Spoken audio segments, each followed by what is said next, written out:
Hi guys, so in this section we will discuss about how to define drop down in HTML. Okay, so to define drop down we have to use select as a tag.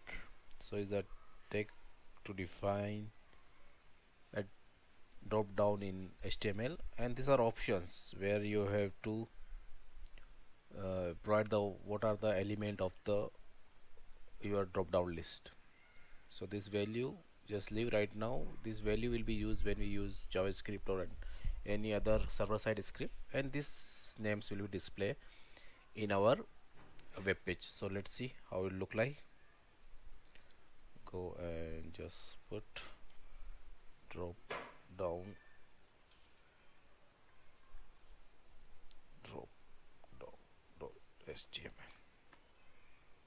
Okay, so it will show. So only one value you can select at one time. Okay, thank you.